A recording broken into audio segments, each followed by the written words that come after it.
Go to a clinic, reinvigorate yourself, and that's where it happens. It happens at a clinic when you go and you watch somebody, maybe somebody that you admire, a mentor, a hero, watch them and interact, or talk to somebody. We have a networking now that we never ever had before, and there's always somebody that you can call. If you went to a school, you can call your old instructor. We all ran into situations that were discouraging and frustrating, and you know, we all had plateaus in our careers. No career is like this.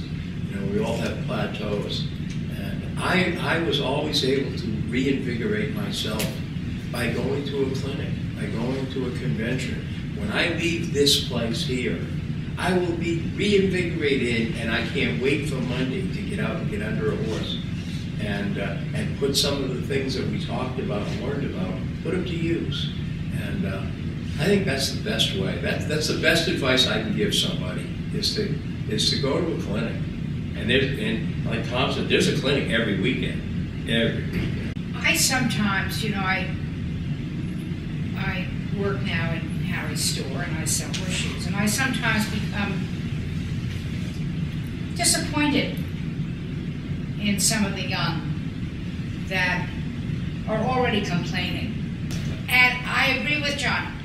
You can't not, yes, you can be discouraged and hit a wall, but you can't sit there. There's no way you have to sit there behind that wall and go boo-hoo.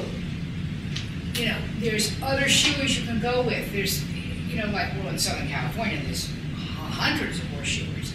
And if you feel like you're a little stale with somebody that you're working with or that you're serving an apprenticeship with, or maybe you're just starting to go out on your own, go work with that guy or that girl. Go spend a weekend with them. Go spend a week or so. And you know, stir it up. Go to the clinics. I mean, look at the stuff you can see online. We can get a DVD of this entire conference and revisit the lectures that we missed because we were in the other lecture. And there's chats and rooms and all those things that I don't know how to handle on the web. But because of what the AFJ is doing, your American Farriers Journal, you've created this extraordinary website that is so interactive and so exciting. So whether it's 9 o'clock at night and you have an hour before you eat and go to sleep, or you've got an extra day in your schedule, there's just no end to where you can go and get juiced up again. Yeah, I think I agree 100% with both of you said. And the only thing I would add, something that I tell people when they leave class, is to use the directory of state organizations that's listed in that the journal each year, because they have whoever is the president of that association or whatever, and those are usually the people that are really would be really helpful in continuing education. You know, they're usually there because they are interested in that, and they'll usually, I tell them to contact that, contact that person.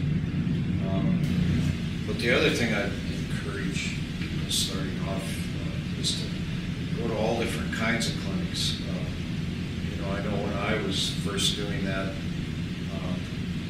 I always liked the forge clinics because that was just fun. We were making something. But I would encourage them to find clinics or information about business, bookkeeping, things that are a little dry, and they weren't very much fun for me, but you got to do that part too, I think. So combining all those aspects of what we do is, I think, useful.